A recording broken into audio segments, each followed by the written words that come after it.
नमो नमः। संस्कृत व्याकरण की श्रृंखला को आगे बढ़ाते हुए आज हम पढ़ेंगे विसर्ग संधि। अभी तक हमने संधि प्रकरण में स्वर संधि पढ़ी, व्यंजन संधि पढ़ी। अब हम पढ़ते हैं विसर्ग संधि। यदि आपने स्वर संधि और व्यंजन संधि की वीडियो न देखी हो तो आई बटन में क्लिक करके देख सकते हैं। सबसे पहले विसर्ग संधि की परिभाषा बताते हैं कि विसर्ग का स्वर अथवा व्यंजन से मेल होने पर जब विसर्ग में कोई परिवर्तन आता है, कोई विकार आता है, तो उसे विसर्ग संधि कहते हैं। अभी तक हमने पढ़ा स्वर संधि में स्वर का स्वर से मेल होने पर कोई परिवर्तन आता है तो स्वर संधि कहते हैं। व्यंजन का व्यंजन से या स्वर से मेल होने पर जो परिवर्तन आता है उसे व्यंजन संधि कहते हैं।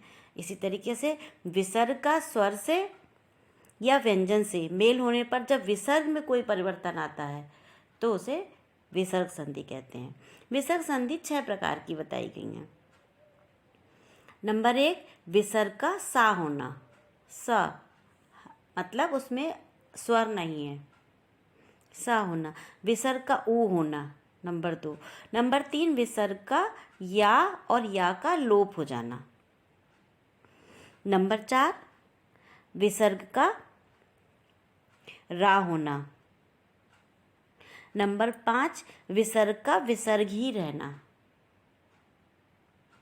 फिर नंबर 6, विसर्ग रा का लोप और पूर्व स्वर दीर्घ होना। ठीक है, ये 6 प्रकार के इसमें परिवर्तन होते हैं, इसीलिए इसको 6 प्रकार बताए गए हैं विसर्ग संधि के। तो अब सबसे पहले नंबर 1 पढ़ते हैं कि विसर्ग के स्थान पर सा कैसे सा हो जाता है। फिर वो सा भी हट जाता है, सा का भी लोप हो जाता है, और उसको कैसे करते हैं इसका हम विस्तार से आपको उदाहरण के द्वारा बताएंगे। जैसे यदि विसर्ग के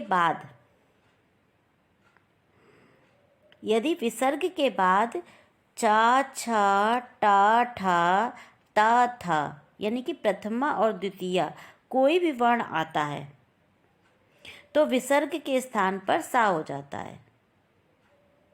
ठीक है, और जब इस सा का चाछा से योग होता है तो सचुत संधि के नियम से सा को श हो जाता है, और टाठा से योग होता है तो षटुत्व संधि के नियम से शा हो जाता है, और ताथा से योग होता है तो सा रहता है। जैसे राम चलती, तो राम का क्या हुआ, विसर्ग को सार हुआ, रामस चलती, और सचुत संधि के नियम से सा को श आदेश हो गया तो क्या बन गया, रामस चलती।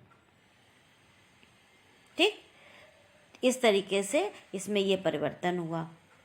अब दूसरी संधि आती है विसर्ग के स्थान पर ऊ का होना, ऊ का होने का नियम।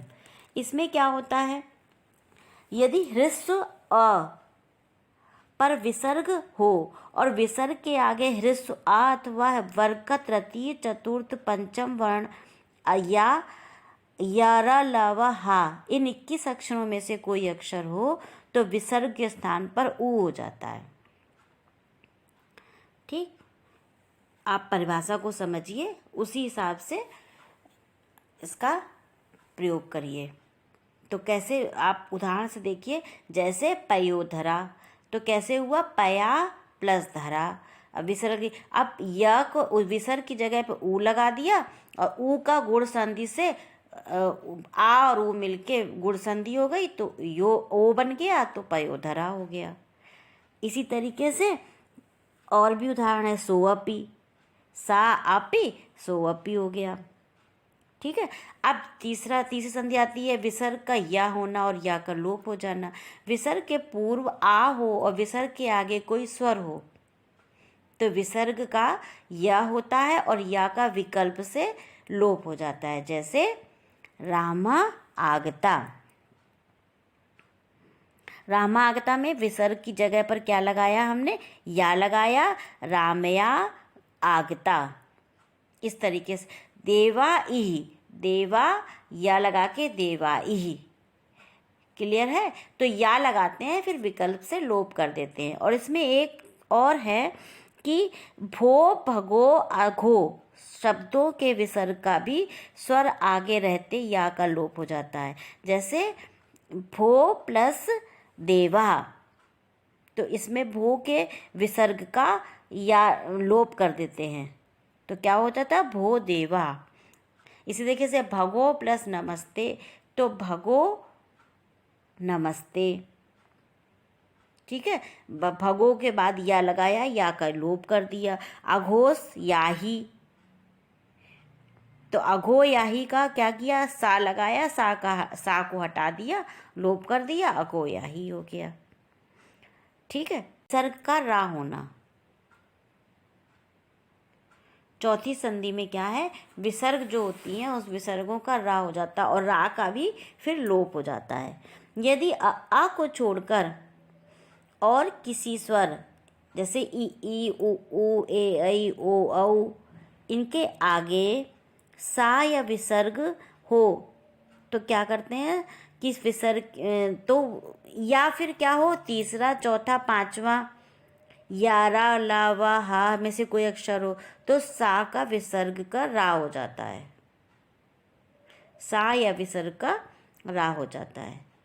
ठीक है, अब इसका उदाहरण देखिए कैसे होता है।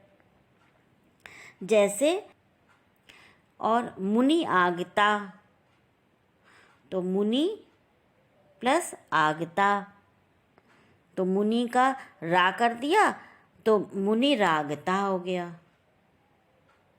विसर्ग का क्या कर दिया, रा लगा दिया तो मुनि रागता, आ और आ मिलके बड़ा आ बन गया तो मुनि रागता हो गया। ठीक है, इसी तरीके से गौस इयम, तो सा को रा लगा दिया और गौरियम हो गया। ठीक, अब पांचवी संधि आती है विसर्ग का विसर्ग रहना। अब इसमें क्या होता है, यदि विसर्ग के आगे का खा पा फा आए तो विसर्ग का विसर्ग ही रहता है।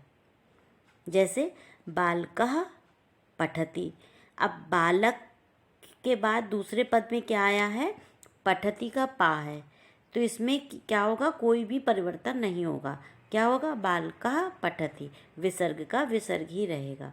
जैसे दूसरा है वृक्षा फलति, अब वृक्षा के बाद दूसरे पद में फलति, फलति में फा है, तो कहा गया है कि अगर फा आए तो फिर कोई भी परिवर्तन नहीं होता है, विसर्ग का विसर्ग ही रहता है। गोपाला खादति, अब दूसरे पद में क्या है, खादति, खा है तो गोपाला खादति। इस तरीके से विसर्ग का विसर्ग ही रहता है। अब छठवीं संधि कौन सी आती है, विसर्ग रा का लोप और पूर्व स्वर दीर्घ हो जाता है। इसमें क्या होता है, रा मतलब विसर्ग के स्थान में जो रा लगाते हैं उस रा के बाद यदि रा आता है तो प्रथम वाले रा का लोप हो जाता है। यदि उससे पहले ह्रस्व आ ई ऊ में से कोई स्वर हो तो उस स्वर को दीर्घ कर दिया जाता है।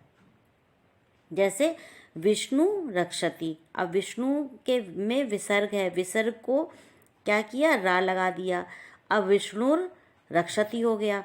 अब इसी पहले वाले रा को हटा के विष्णु रक्षति बन गया। ठीक है, इसी तरीके से आगे देखिए कि हरि रम में, तो हरि प्लस रम, विसर्ग की जगह रा लगाया मगर पहले वाले रा का लोप करके हरि रम में हो गया।